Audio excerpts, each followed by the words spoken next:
ప్రభువైన యేసుక్రీస్తు నామంలో అందరికీ హృదయపూర్వక వందనములండి. నెహెమ్యా గ్రంథము 9వ అధ్యాయము. ఈ నెల 24వ దినమందు ఇశ్రాయేలీలు ఉపవాసముండి గోనె పట్టలు కట్టుకొని తల మీద ధూళి పోసికొని కూడి వచ్చిరి. ఇశ్రాయేలీలు అన్యజనులందరిలో నుండి ప్రత్యేకింపబడిన వారై నిలువబడి తమ పాపములను తమ పితరుల పాపములను ఒప్పుకొనిరి. మరియు వారు ఒక జాముసేపు తామున్న చోటనే నిలువబడి తమ దేవుడైన యెహోవా ధర్మశాస్త్ర గ్రంథమును చదువుచూ వచ్చిరి. ఒక జాముసేపు తమ పాపములను ఒప్పుకొనుచు దేవుడైన యెహోవాకు నమస్కారము చేయుచూ వచ్చిరి. లేవీయులలో యేషూవ, బానీ, కద్మీయేలు, షెబన్యా, బున్నీ, షేరేబ్యా, బానీ, కెనానీ అనువారు మెట్ల మీద నిలువబడి ఎలుగెత్తి తమ దేవుడైన యెహోవాకు మొర్రపెట్టిరి.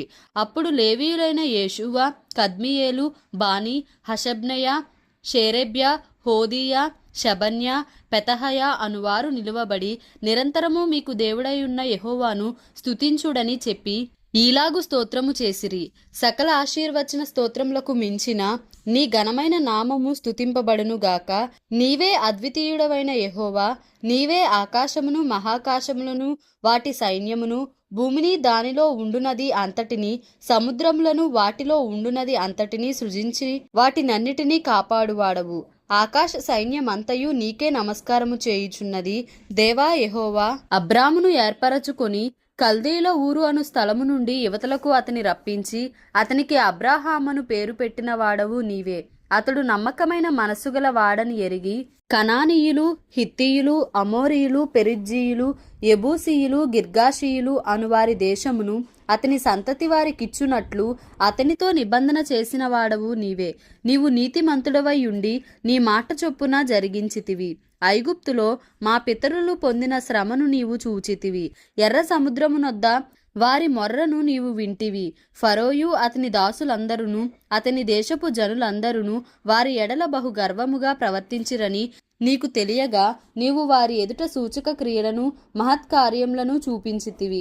అలాగున చేయుట వలన నీవు ఈ దినమందున్నట్టుగా ప్రసిద్ధి నొందితివి. మరియు నీ జనుల ఎదుట నీవు సముద్రమును విభాగించినందున వారు సముద్రము మధ్య పొడి నేలను నడచిరి.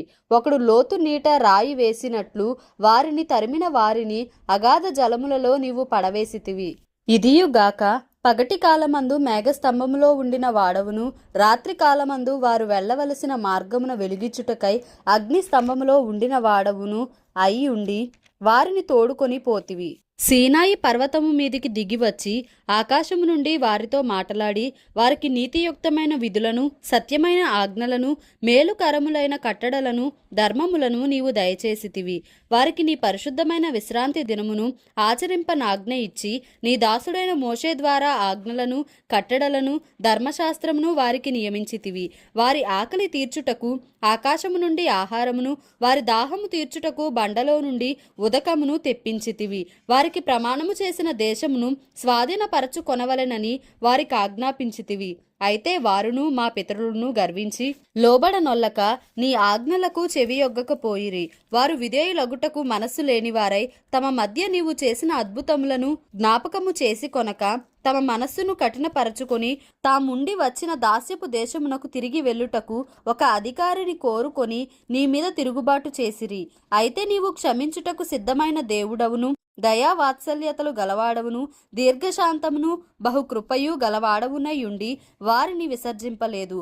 వారు ఒక పోత దూడను చేసుకొని ఐగుప్తులో నుండి మమ్మను రప్పించిన దేవుడు ఇదే అని చెప్పి నీకు బహు విసుగు పుట్టించినను వారు ఎడారిలో ఉండగా నీవు బహు విస్తారమైన కృప కలిగిన వాడవై వారిని విసర్జింపలేదు. మార్గము గుండా వారిని తోడుకొని పోవుటకు పగలు మేఘస్తంభమును, దారిలో వారికి వెలుగిచ్చుటకు రాత్రి అగ్నిస్తంభమును వారిపై నుండి వెళ్ళిపోక నిలిచెను. వారికి బోధించుటకు నీ ఉపకారాత్మను దయచేసితివి. నీవిచ్చిన మన్నాను ఇయ్యక మానలేదు. వారి దాహమునకు ఉదకమిచ్చితివి. నిజముగా అరణ్యంలో ఏమీయూ తక్కువ కాకుండా 40 సంవత్సరములు వారిని పోషించితివి. వారి వస్త్రములు పాతగిలిపోలేదు, వారి కాళ్లకు వాపు రాలేదు. ఇదియుగాక రాజ్యములను, జనములను వారికి అప్పగించి వారికి సరిహద్దులు ఏర్పరిచితివి గనుక వారు సీహోను అను హెష్బోను రాజు యొక్క దేశమును, బాషానునకు రాజైన ఓగు యొక్క దేశమును స్వతంత్రించుకొనిరి. వారి సంతతిని ఆకాశపు నక్షత్రములంత విస్తారముగా చేసి ప్రవేశించి స్వతంత్రించుకొనున్నట్లు వారి పితరులకు నీవు వాగ్దానము చేసిన దేశములోనికి వారిని రప్పింపగా ఆ సంతతి వారు ప్రవేశించి ఆ దేశమును స్వతంత్రించుకొనిరి. నీవు కనానీయులను ఆ దేశ నివాసులను జయించి తమకు మనస్సు వచ్చినట్లు చేయుటకు వారి రాజులను ఆ దేశ జనులను వారి చేతికి అప్పగించితివి. అప్పుడు వారు ప్రాకారములు గల పట్టణములను ఫలవంతమైన భూమిని స్వాధీనపరచుకొని సకలమైన పదార్థములతో నిండియున్న ఇండ్లను త్రవ్విన బావులను ద్రాక్ష తోటలను ఒలీవ తోటలను బహు విస్తారముగా ఫలించు చెట్లను వశపరచుకొనిరి. అలాగున వారు తిని తృప్తి పొంది మదించి నీ మహోపకారమును బట్టి బహుగా సంతోషించిరి. అయినను వారు అవిధేయులై నీ మీద తిరుగుబాటు చేసి నీ ధర్మశాస్త్రమును లక్ష్యపెట్టక త్రోసివేసి నీ తట్టు తిరగవలెనని తమకు ప్రకటన చేసిన నీ ప్రవక్తలను చంపి నీకు బహుగా విసుగు పుట్టించిరి. అందుచేత నీవు వారిని వారి శత్రువుల చేతికి అప్పగించితివి. ఆ శత్రువులు వారిని బాధింపగా శ్రమకాలమందు వారు నీకు మొర్ర పెట్టినప్పుడు ఆకాశమందుండు నీవు ఆలకించి వారి శత్రువుల చేతిలో నుండి వారిని తప్పించుటకై నీ కృపా సంపత్తిని బట్టి వారికి రక్షకులను దయచేసితివి.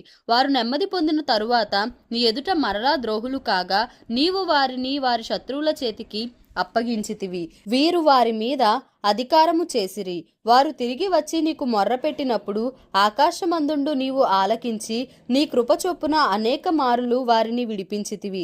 నీ ఆజ్ఞలను విధులను ఒకడు ఆచరించిన ఎడల వాటి వలన వాడు బ్రతుకును కదా. వారు మరలా నీ ధర్మశాస్త్రమును అనుసరించి నడుచునట్లు నీవు వారి మీద సాక్ష్యము పలికినను వారు గర్వించి నీ ఆజ్ఞలకు లోబడక నీ విధుల విషయములో పాపులై నిన్ను తిరస్కరించి తమ మనస్సును కఠినపరచుకొని నీ మాట వినకపోయిరి. నీవు అనేక సంవత్సరములు వారిని ఓర్చి నీ ప్రవక్తల ద్వారా నీ ఆత్మచేత వారి మీద సాక్ష్యము పలికితివి గాని వారు వినకపోయిరి. కాగా నీవు ఆయా దేశములలోనున్న జనుల చేతికి వారిని అప్పగించితివి. అయితే నీవు మహోపకారివై ఉండి వారిని బొత్తిగా నాశనము చేయకయు విడిచిపెట్టకయు ఉంటివి. నిజముగా నీవు కృపా కనికరములు గల దేవుడవై ఉన్నావు. చేసిన నిబంధనను నిలుపుచు కృప చూపునట్టి మహాపరాక్రమశాలివియు భయంకరుడవు నగు మా దేవా, అశూరు రాజుల దినములు మొదలుకొని ఈ దినముల వరకు మా మీదికిని మా రాజుల మీదికిని ప్రధానుల మీదికిని మా పితరుల మీదికిని నీ జనులందరి మీదికిని వచ్చిన శ్రమంతయు నీ దృష్టికి అల్పముగా ఉండకుండునుగాక. మా మీదికి వచ్చిన శ్రమలన్నిటినీ చూడగా నీవు న్యాయస్థుడవే. నీవు సత్యముగానే ప్రవర్తించితివి కాని మేము దుర్మార్గులమైతిమి. మా రాజులు గాని మా ప్రధానులు గాని మా యాజకులు గాని మా పితరులు గాని నీ ధర్మశాస్త్రమును అనుసరించి నడవలేదు. నీవు వారి మీద పలికిన సాక్ష్యములనైనను నీ ఆజ్ఞలనైనను వారు వినకపోయిరి. వారు తమ రాజ్య పరిపాలన కాలమందు నీవు తమ ఎడల చూపించిన గొప్ప ఉపకారములను తలంచక నీవు వారికిచ్చిన విస్తారమగు ఫలవంతమైన భూమిని అనుభవించియుండియు నిన్ను సేవింపకపోయిరి. తమ చెడు నడతలు విడిచి మారు మనసు పొందరైరి. చిత్తగించుము, నేడు మేము దాస్యములో ఉన్నాము. దాని ఫలమును దాని సమృద్ధిని అనుభవించునట్లు మా పితరులకు దయచేసిన భూమి యందు మేము దాసులమై ఉన్నాము. మా పాపములను బట్టి నీవు మా మీద నియమించిన రాజులకు అది విస్తారముగా ఫలమిచ్చుచున్నది. వారు తమకిష్టము వచ్చినట్లు మా శరీరముల మీదను మా పశువుల మీదను అధికారము చూపుచున్నారు గనుక మాకు చాలా శ్రమలు కలుగుచున్నవి. నెహెమ్యా గ్రంథము 10వ అధ్యాయము. మేము ఒప్పుకొని చెప్పిన దానిని బట్టి ఒక స్థిరమైన నిబంధన చేసుకొని వ్రాయించుకొనగా మా ప్రధానులను లేవీయులను యాజకులను దానికి ముద్రలు వేసిరి.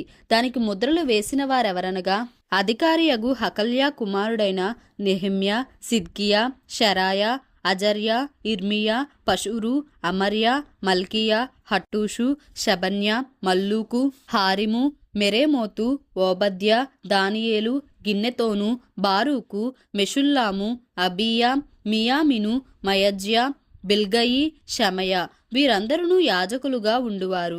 లేవీయులు ఎవరనగా అజన్యా కుమారుడైన యేషువ, హేనాదాదు కుమారులైన బిన్నూయి, కద్మియేలు, వారి సహోదరులైన షబన్యా, హోదీయా, కెలీటా, పెలాయా, హానాను, మీకా, రెహోబు, హషబ్యా, జక్కూరు, షేరేబ్యా, షబన్యా, హోదీయా, బానీ, బెనీను అనువారు.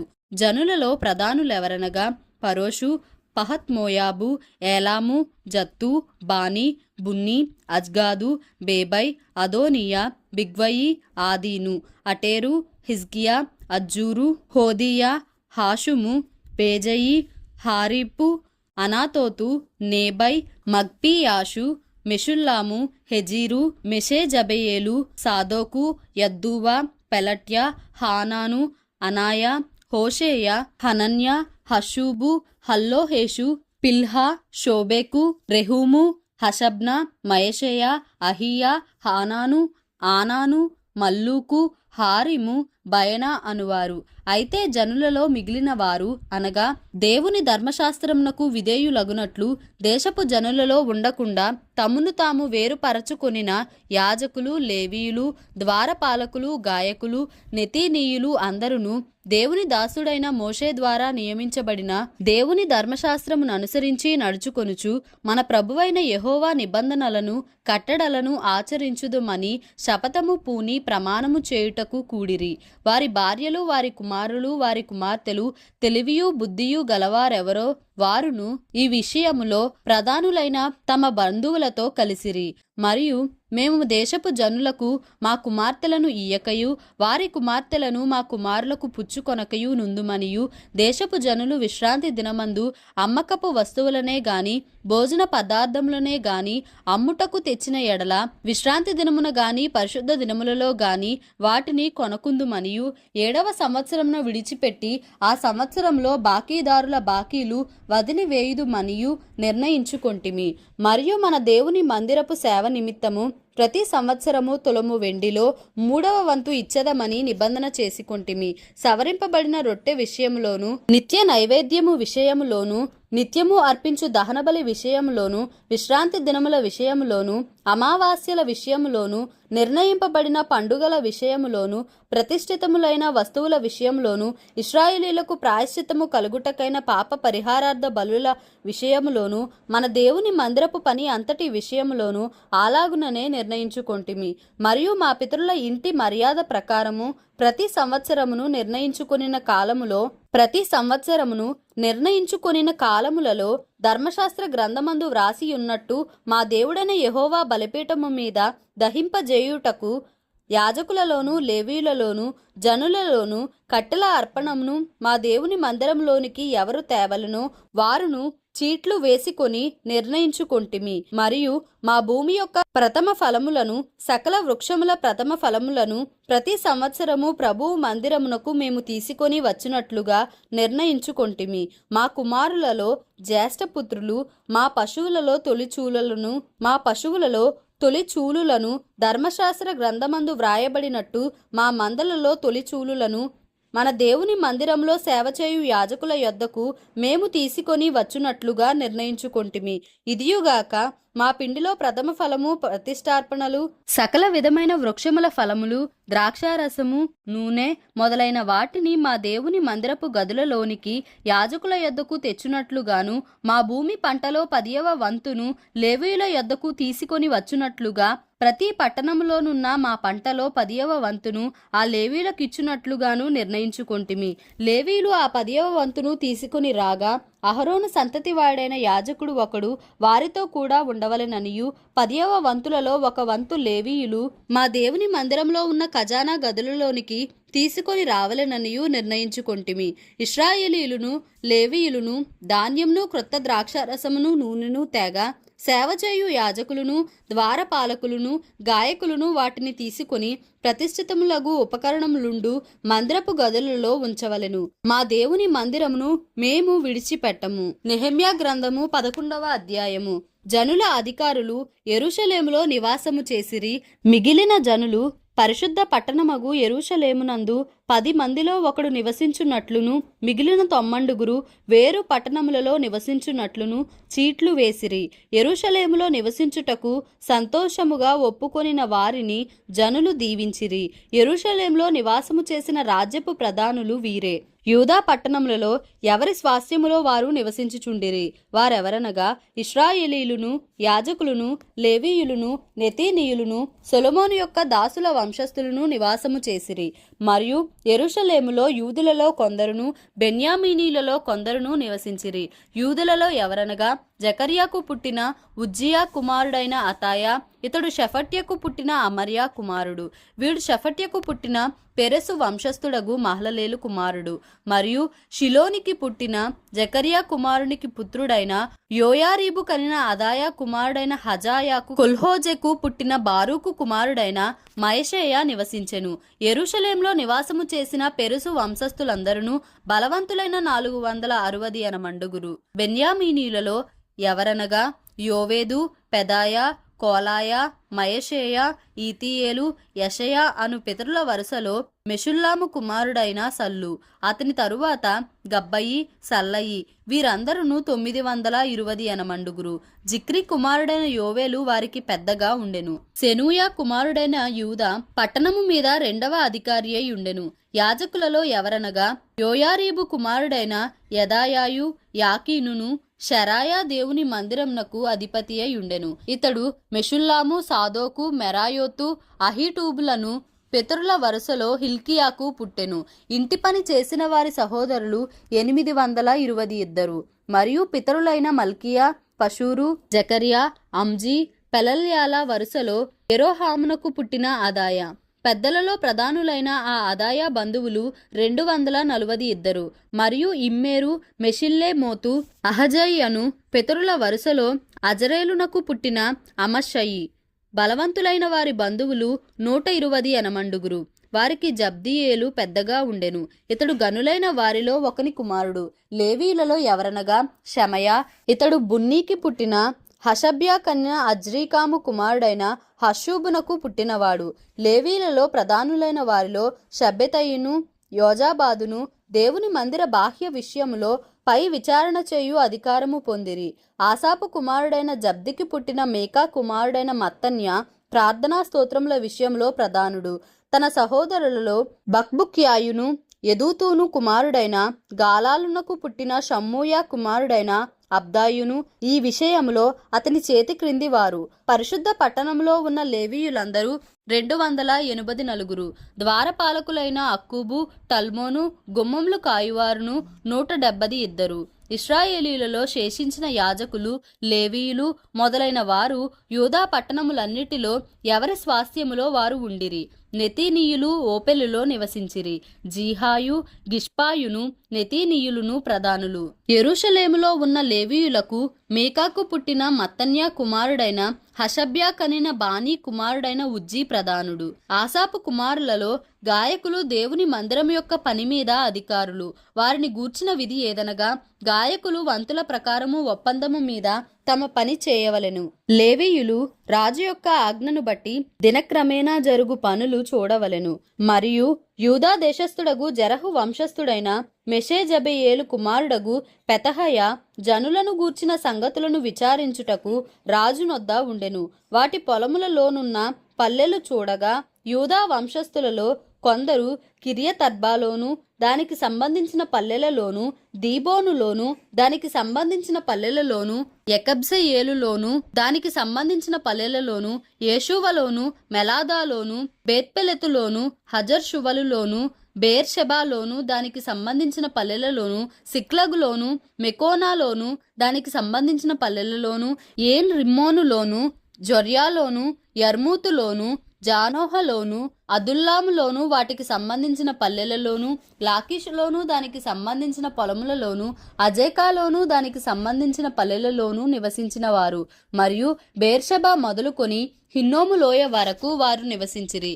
గెబ నివాసులకు బెన్యామీనీయులు మిక్మషులోను, హాయిలోను, బేతేలులోను వాటికి సంబంధించిన పల్లెలలోను, అనాతోతులోను, నోబులోను, అనన్యాలోను, హాసోరులోను, రామాలోను, గిత్తయీములోను, హదీదులోను, జెబోయిములోను, నెబల్లాటులోను, లోదులోను, పనివారి లోయ అను ఓనోలోను నివసించిరి. మరియు లేవీయుల సంబంధమైన వారిలో యూదా వంశస్థులలోని వారు బెన్యామీనీయుల మధ్య భాగములు పొందిరి. దేవుడి పరిశుద్ధ వాక్యంను మన వినికిడిలో దీవించి ఆశీర్వదించునుగాక. Amen. Please like, share and subscribe for more videos.